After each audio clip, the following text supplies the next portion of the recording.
Learning animation is something that I wanted to do for years, but I couldn't quite get there. The skill of animating just seemed really scary and intimidating for me, which is sad because animations can add so much to video. Like, if you're trying to explain a really complex concept, then animations can make things clear and make things engaging in a way that nothing else can.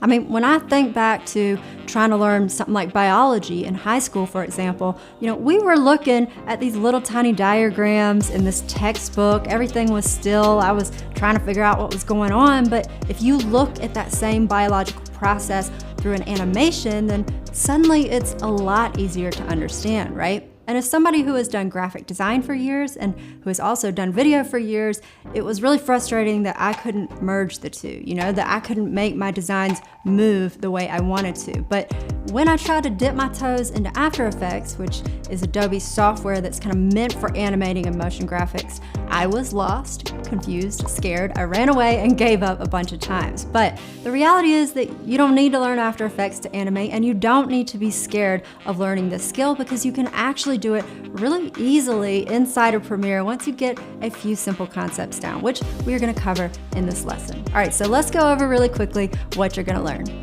First, we're going to talk about keyframes, and you don't know what they are yet, but you're gonna, because we're going to use these to change the values of an effect over time. And we're also going to use them to control exactly where an element moves in your video. Then we're going to talk about value graphs and interpolation. And I know those sound really mathy, but don't worry, I'm going to keep it real simple because these can be deal breakers in how good your animations look. Finally, I'm going to show you how to take a mask that's on an effect and make it track or follow your subject's movement. And one last thing before we jump in, I do have links down below to the project file and the assets that I used for the demonstrations in this lesson. So if you want to follow along, you can do that. All right, this is going to be a good one, so let's get into it.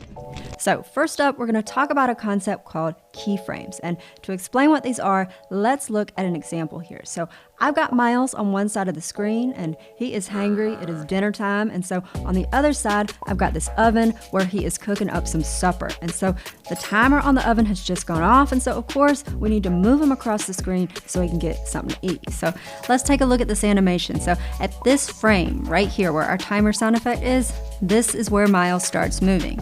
And so this frame is key, right? This is a key frame in our animation. It's important. And so is this frame at the end where Miles stops moving. So these are two key frames because the position is changing between them. At this keyframe, the position coordinates are this, and at this keyframe, the position coordinates are this, right? So how do we tell Premiere that this is what we wanted? Well, we're going to go back in time and recreate this animation. So we're going to start with Miles here in the starting position, and you'll see that over in the Effect Controls panel, we've got those starting position coordinates here. And now we're going to click up here on this little dotted triangle, and that's going to show or hide our timeline view for our effects. So now we've got a timeline here in the Effect Controls panel, and the beginning of this timeline lines up with the beginning of our clip, and the end of it with the end of our clip. You'll also notice that if I drag the playhead down here in the timeline panel, that also controls the playhead in our effect controls panel. All right, now we're gonna go over to this stopwatch icon here that says toggle animation. And we're gonna click that to turn animation on because remember when stuff is blue in Premiere, it is activated. Now, when we just did that, you may have noticed that this little diamond popped up in the timeline view, and this represents our first keyframe. So that is set and it's good to go. Now we're gonna go over to the spot in our clip where we want our second keyframe, or where we want Miles to stop moving. With the playhead in that position, we're gonna go over to the program monitor and we're gonna double click Miles, and then we're just gonna move him over to the oven. Now we've got this line here in the program monitor telling us that this is Miles' path of motion, and you'll also notice that Premiere has added another keyframe over here in timeline view, and you'll see that the position coordinates for this keyframe are different than our first. So if we go backward, those position coordinates are going to keep changing until we're back at this first keyframe. Okay, so let's play this back and see what it looks like. All right, no, I can already tell you this is not going to work. This is going to take forever for Miles to move across the screen. So let's move this keyframe back just a little bit.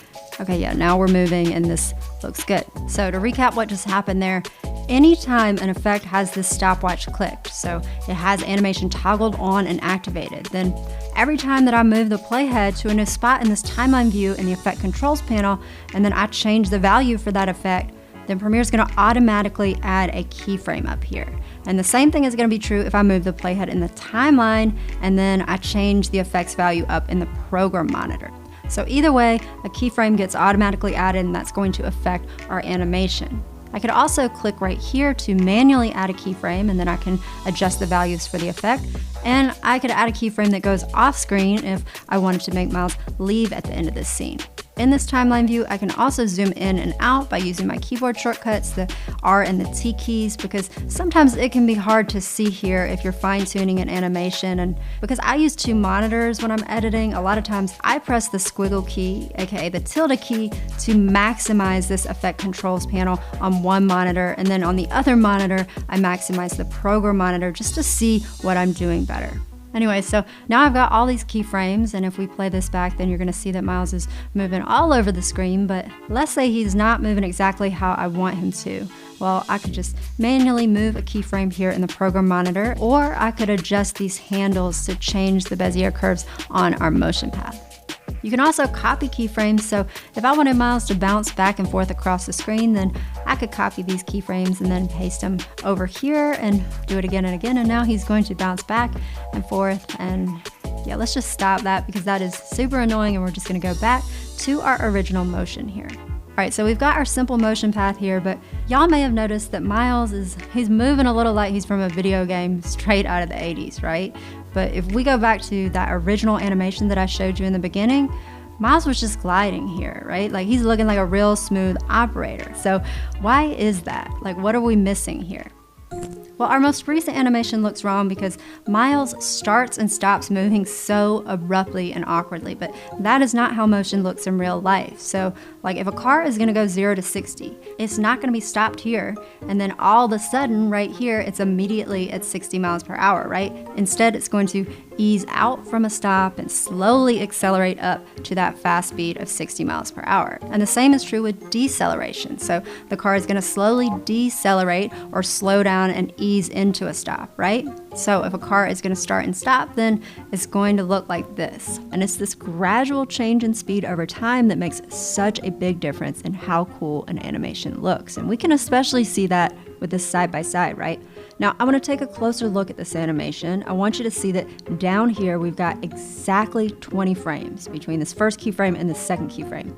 And if I go up to the program monitor and I double click our cow here, I want you to look at our motion path. We've got exactly 20 dots on this motion path. And so every dot up here represents a frame in our video. And for our cow here, those dots are evenly spaced. So our cow is traveling the exact same distance every single frame. And we can see that over in the effect controls panel too. So our cow is moving exactly 50 pixels every frame, and that means he's going the exact same speed the whole time he's moving, which is why things look so weird because he's got this really fast start and then this abrupt stop at the end. Now, if we go to our van, on the other hand, then you'll see that these 20 dots on our motion path are spaced out much differently. So they're not evenly spaced. And so in the beginning frames, this van is barely moving anywhere. But then by the time we get to the middle, it's traveling great distances, which means it's going at a really fast speed because remember, there's the same amount of time between each dot. Each dot is a frame. And so this keyframe spacing is clutch. Like, this is how we make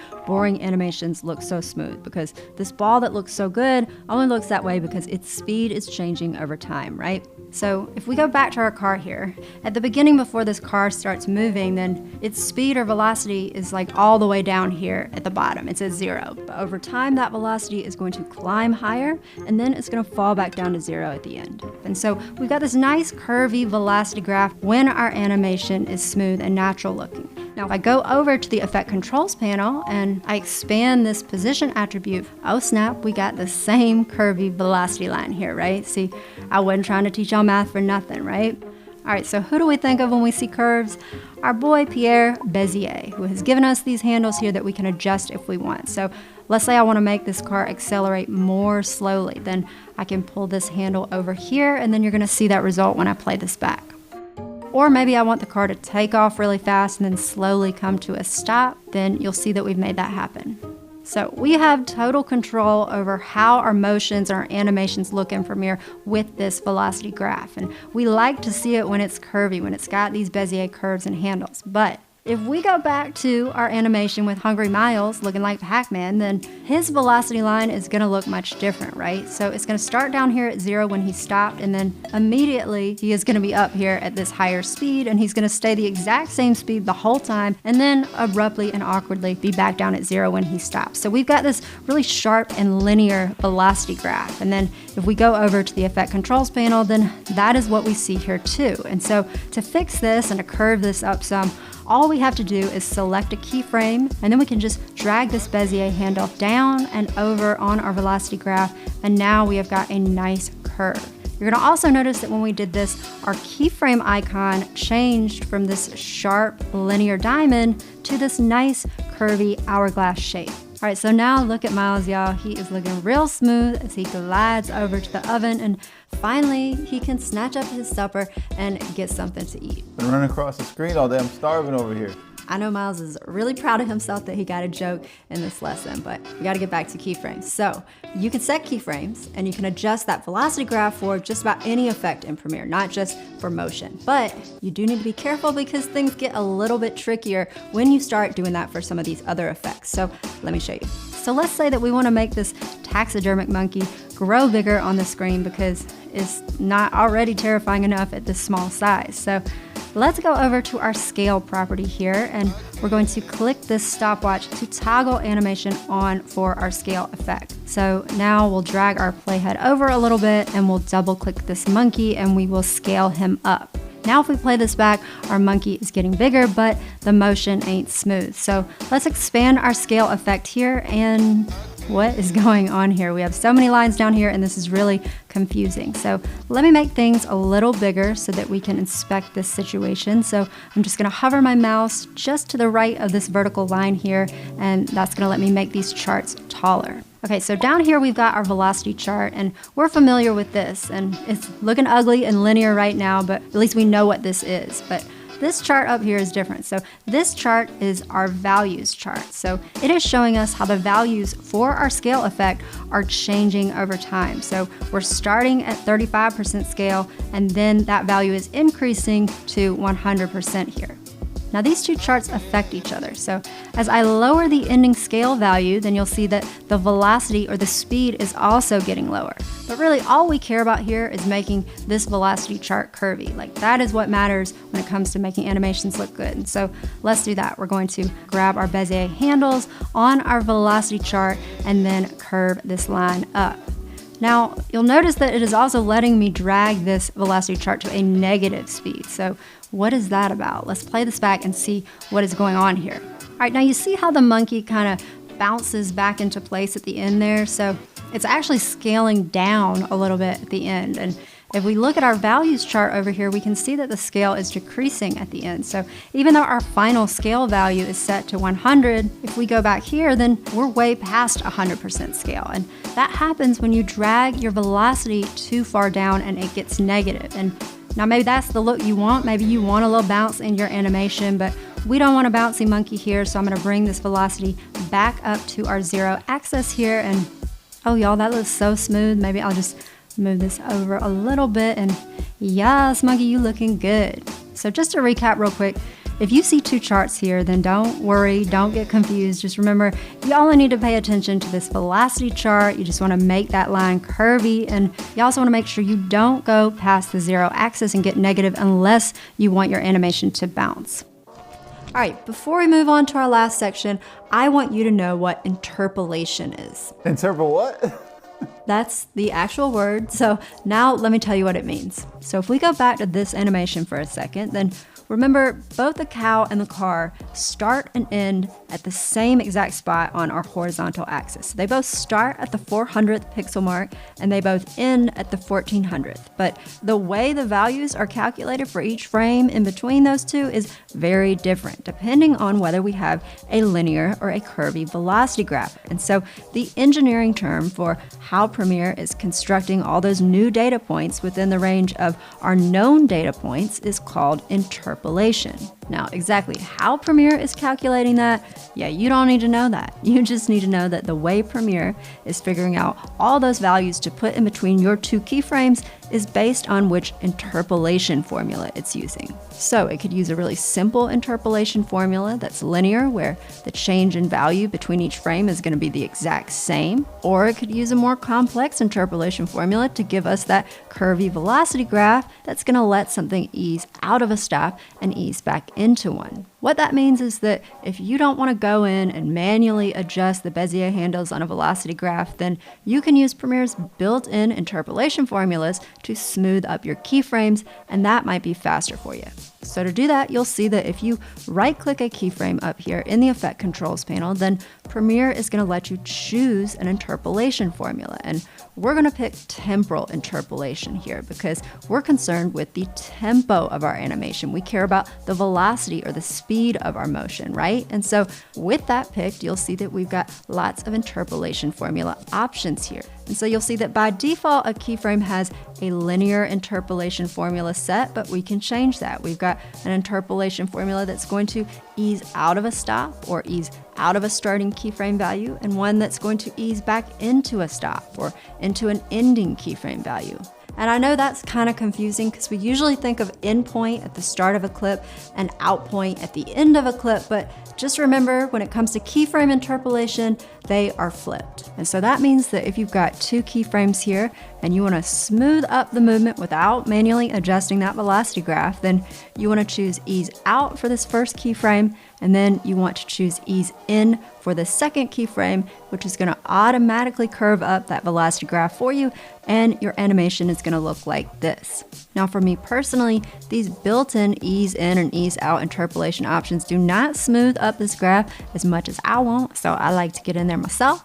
But if this looks good enough to you, then using ease in and ease out can definitely save you time, and you can also set keyboard shortcuts for this if you want. And so on my Mac, I've set that to Control-O to ease out and Control-I to ease in. Another keyframe interpolation option that I sometimes use here is this hold option. So let's say I have this title of my name here and I've animated the position and the scale of it so that it's moving across the screen like this. But let's say that instead of having the values change between these keyframes, I want them to stay put or to be held. Then I'm going to select all these keyframes, I'm going to right click them, and I'm going to select hold, and now my title is going to jump between those keyframe values on screen like this. And if I wanted to, I could also add some hold keyframes to this rotation attribute and spice this graphic up a little bit more. And of course, I've set a custom keyboard shortcut to change a keyframe to that hold interpolation, and I've set that on my Mac to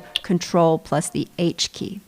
All right, before we wrap up this lesson all about keyframes, actually we haven't talked all about keyframes, there's a lot more to learn, so if you're interested, go have fun on the internet. But for now, I wanna go back to that blurry face mask that we made for our hacker friend Lucy here. Now in this clip, Lucy is sitting down, and so the mask that we added didn't need to move. But what if we wanted to blur the face of someone who is walking? Well, in this case, the mask that we add to this clip is going to need to move as our subject moves. So it's going to need to track our subject's face, right? So let's look at how to do this. We're gonna start at the beginning of this clip and we're gonna draw our face mask here. And we're also going to make sure that the points on this mask are at areas where we've got high contrast.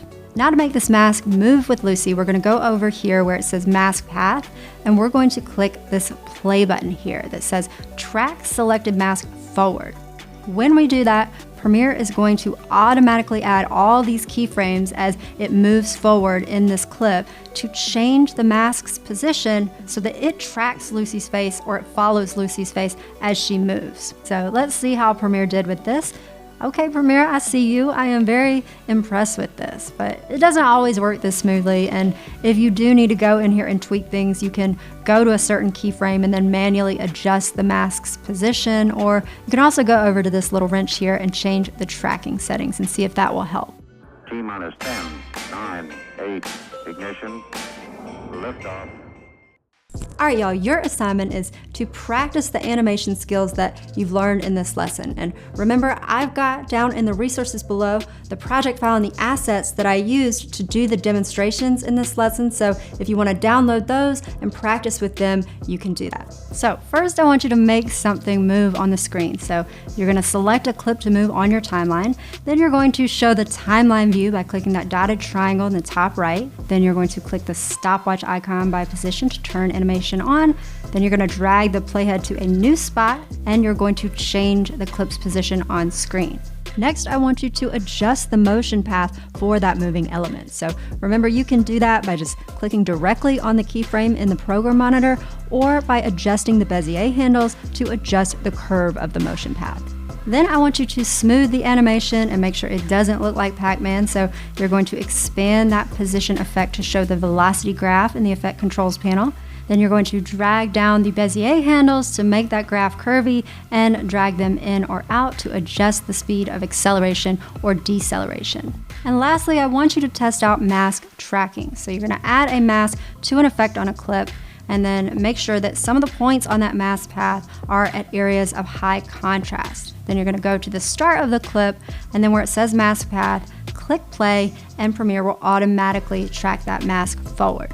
All right, after you practice those tasks, then you can definitely experiment with adding animation to your storytelling video if you want and if it makes sense for what you're communicating. But again, I might hold back on perfecting or fine-tuning things too much because in the next lesson, we're going to be integrating animation into titles and graphics in some really efficient ways that you might want to know about first. All right, y'all, good luck animating and I'll see you in the next lesson. Bye.